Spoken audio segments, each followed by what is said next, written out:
ये चैनल केवल मनोरंजन के लिए है। हम किसी भी तरह के अंधश्रद्धा को बढ़ावा नहीं देते। अब तक आपने देखा, मीरा अपनी मां की अचानक मौत के बाद उसी डर का सामना करती है जिससे वो बचपन से भागती रही थी। मां का बदलता व्यवहार, गांव की रहस्यमयी मौतें और पुराना वीरान घर, सब कुछ फिर उसी भयानक साए की ओर संकेत करता है। रात में दिखती अजीब परछाई, अन्नू का नानी से बात करना और मीरा के पीछे महसूस होती अनदेखी मौजूदगी साबित करती है कि ये घर अब भी किसी अंधेरी ताकत के कब्जे में है। घर छोड़ने का फैसला आसान था, लेकिन जाते जाते खिड़की पर दिखी दो परछाइयां बता गईं कि कहानी यहीं खत्म नहीं होती। असल डर अब शुरू होगा। अब देखिए आगे।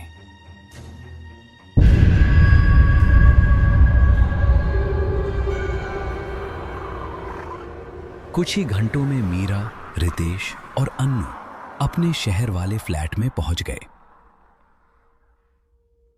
अन्नू अंदर भागकर गई। रितेश सामान भीतर रख रहा था। मीरा ने गहरी सांस ली, पर यह सुकून ज्यादा देर नहीं चला।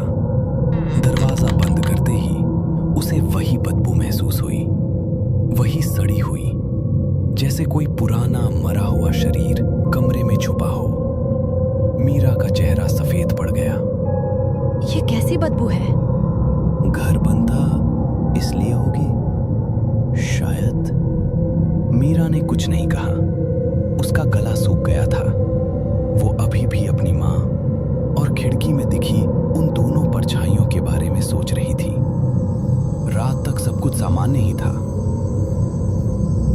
अन्नू का बिस्तर उनके ही बिस्तर के पास था। सब लगभग थकान की वजह से जल्दी सो गए। आधी रात बीत चुकी थी। आधी रात मीरा अचानक किसी धीमी धीमी चलने की आवाज से जागी। रितेश और अन्नू सो रहे थे। वो डरते डरते बाहर निकली।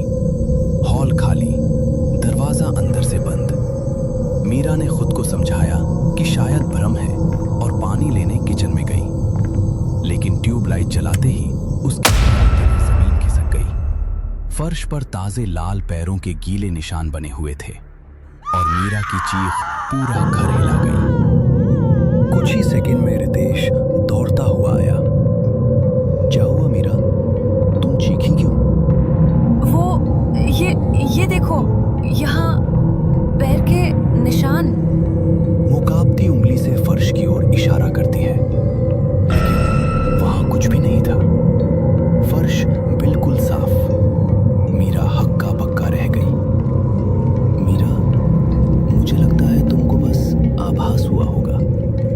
तुम्हारी माँ की मौत से तुम पहले ही शॉक में हो, और फिर इतना ट्रैवल भी किया है हमने, इसलिए तुम्हें सब ऐसा लग रहा होगा। नहीं रितेश, वो यही थे। मैंने अपनी आंखों से। बस अब सो जाओ, सब ठीक है। मीरा चाहकर भी कुछ बोल ना पाई। वो जानती थी उसने जो देखा वो सच था। सुबह हुई। रितेश ऑफिस चला गया। अब घर में सिर्फ मीरा और अन्नू थी। मीरा अन्नू को खाना खिला रही थी। नानी ने खाना खा लिया मम्मा। कौन सी नानी अन्नू? वही गांव वाली नानी। वो यहाँ दिखी तुम्हें? हाँ, क्योंकि वो हमारे साथ ही तो आई हैं। उन्होंने मुझसे पूछा था क्या मैं तुम्हारे साथ चल सकती हूँ, और मैंने हाँ बोल दिया। उसके हाथ कांप रहे थे, दिल तेजी से धड़क रहा था। वो घबराई हुई तुरंत मासी को फोन करती है और सब कुछ बता देती है। उसका सपना, अन्नू का नानी से बात करना, वो अजीब उपस्थिति। फोन के दूसरी तरफ मासी की आवाज भी हल्की कांप रही थी, पर वो खुद को शांत दिखाने की कोशिश करती रही। उसने मीरा को समझाया कि घबराए नहीं, अन्नू को न डराए, और कहा कि वो गांव में किसी से बात करके कुछ समाधान ढूंढने की कोशिश करेगी।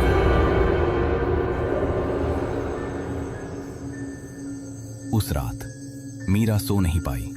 कमरे में अजीब फुसफुसाहटें थीं, कभी किसी के चलने की आवाज, मीरा पसीने में डूबी करवटें बदलती रही। अचानक मीरा झटके से पलटी। अन्नू अपने बिस्तर पर बैठी थी, अंधेरे में कमरे के कोने की तरफ देखकर मुस्कुरा रही थी। किससे बात कर रही हो अन्नू? अन्नू धीरे से कमरे के अंधेरे कोने की तरफ इशारा करती है। नानी से। मीरा की नजर उसी कोने की तरफ जाती है और अगले ही पल वो चीख पड़ती है। बुलाकर उठ बैठता है और तुरंत लाइट ऑन कर देता है। क्या हुआ मीरा? क्या देखा तुमने?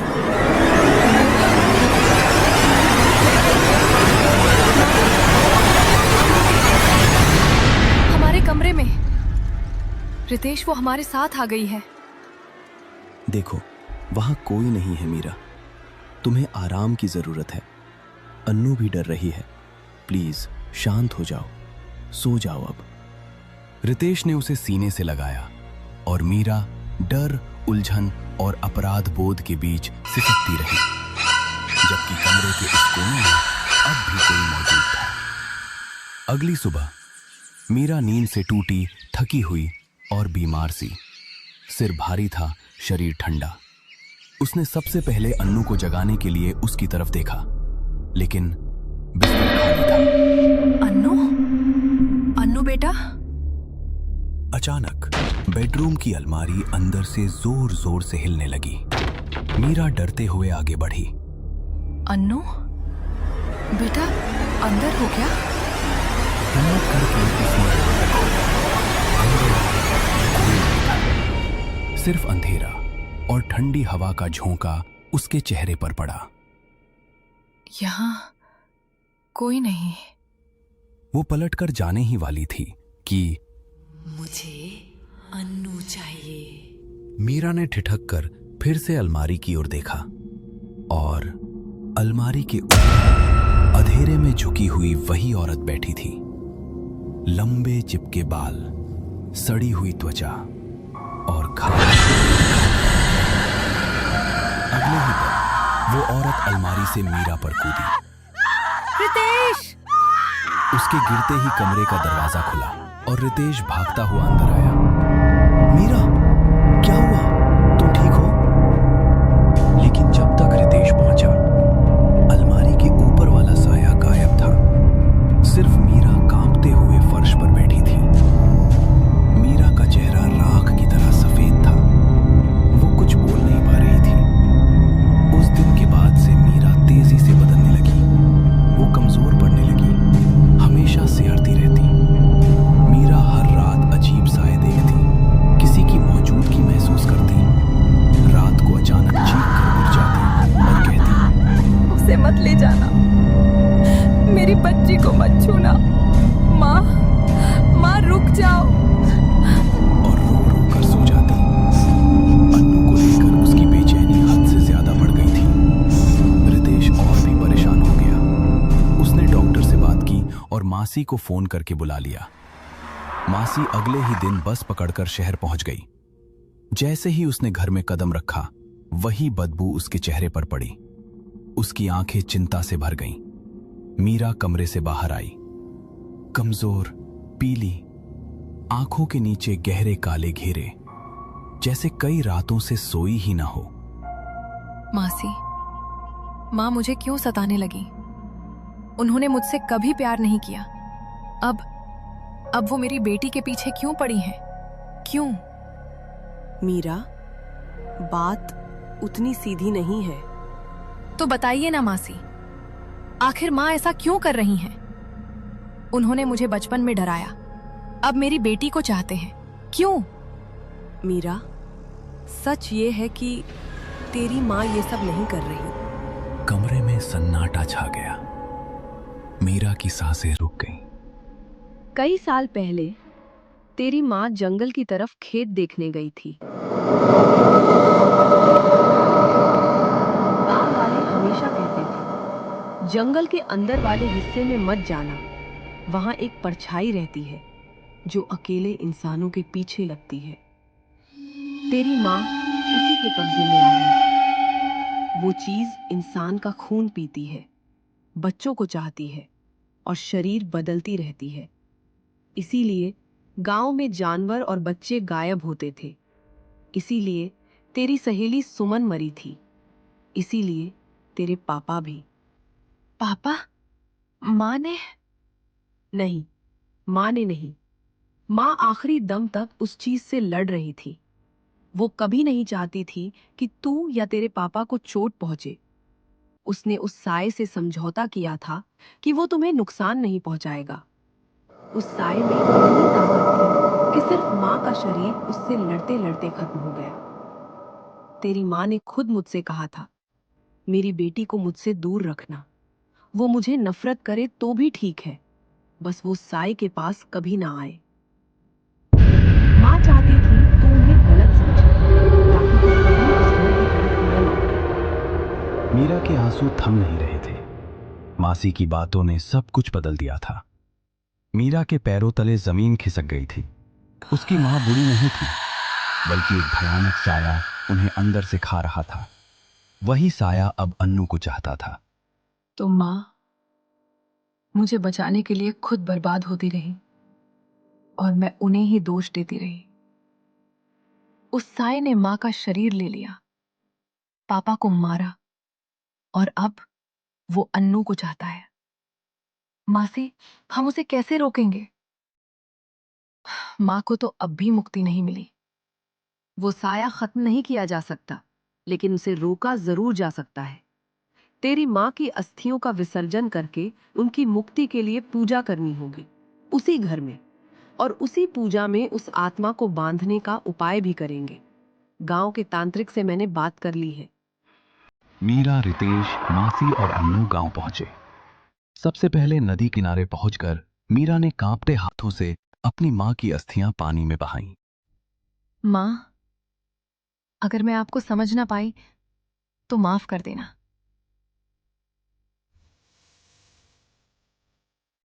अब सब उस पुराने घर पहुंचे। वही टूटी खिड़की, वही चुप्पा अंधेरा, वही गंध, जैसे मौत फिर से जिंदा हो उठी हो। घर के बीचों बीच तांत्रिक ने पूजा शुरू की। साया पास है, मुक्ति की कोशिश की जा सकती है, लेकिन वक्त बहुत कम है। मंत्र शुरू हुए, दिए कांपने लगे, दीवारों पर परछाइयां उतरने। सब गहरे डर से जमे बैठे थे। हवा भारी हो गई थी। अचानक मासी चीख उठी। उनकी गर्दन से खून फूट पड़ा, जैसे किसी ने उसे दांत गड़ाकर चूस लिया हो। वो वहीं जमीन पर लुढ़क गईं, बिल्कुल बेसुध। मासी, उठो मत, पूजा जारी रहेगी, वरना सब नष्ट हो जाएगा। मीरा के हाथ कांप रहे थे, आंसू गालों पर जम गए थे, लेकिन वो हिल भी नहीं पाई। तभी अन्नू झटका खाकर खड़ी हो गई। उसकी आंखें ऊपर की ओर पलट गईं। तुम मुझे कभी रोक नहीं सकते, मैं अन्नू को लेकर ही जाऊंगी। मीरा और रितेश डर के मारे वहीं जम गए। एक कदम भी आगे नहीं बढ़ पाया। अन्नू की छोटी सी देह कांप रही थी, पर उसकी आंखों में अब अन्नू नहीं थी। वो हंसी, वही ठंडी, खोखली, खून जमा देने वाली हंसी जो कभी मीरा की मां के मुंह से सुनी थी। ये बच्ची मेरी है, मीरा। तू तो हमेशा से कमजोर थी, जैसी तेरी माँ थी। अब तुम्हारी बारी है। मीरा रोते हुए आगे दौड़ी, लेकिन जैसे ही उसने अन्नू को छूने की कोशिश की, उसी साए ने उस पर हमला कर दिया। मीरा दूर जा गिरी। उसके माथे पर चोट लग गई, खून बहने लगा। तभी कमरे के कोने में वही मीरा की मां की परछाई उभरी। मीरा। मीरा कांपते हुए खड़ी हुई। उसने अपनी मां को पहली बार एक मां की तरह देखा। माँ। मीरा, ये साया तब तक नहीं जाएगा जब तक इसे नया शरीर न मिल जाए। तुम्हारी मां ने समझौता किया था। अब अगर तुम चाहो तो इसे रोक सकती हो। नहीं, तुम ऐसा कुछ नहीं करोगी। मीरा ने अन्नू की ओर देखा। तेरी बच्ची के बदले मुझे किसी जीवित व्यक्ति का शरीर चाहिए। अगर तुझे शरीर चाहिए तो मेरा ले ले। अन्नू से दूर रह। ये मेरी बच्ची है। मेरा शरीर ले ले। मेरी माँ को मुक्ति दे। अन्नू झटके के साथ नीचे गिर गई, जैसे किसी ने धक्का दिया हो, और अगले ही पल वो साया मीरा पर झपट पड़ा। फिर मीरा का शरीर पीछे झटका खाकर गिर गया। रितेश दौड़ा, पर तांत्रिक ने उसे रोक लिया। मीरा धीरे धीरे उठी। मीरा? मीरा ने उसकी ओर देखा। होठ तिरछे उठे, आंखें पूरी तरह काली, और पीछे खिड़की पर मीरा की मां की परछाई धीरे धीरे धुंध में बदलकर उड़ गई। मां मुक्त हो गई थी, लेकिन मीरा अब उस साए का नया घर थी। अब साया इस घर में बंद गया है, और मीरा भी। रितेश ने अन्नू को गोद में उठाया और घर से बाहर निकल गया। दरवाजा बंद होते हुए टूटी खिड़की में एक परछाई दिखी। लंबे बाल, झुका सिर, ठीक वैसे जैसे उसकी मां थी।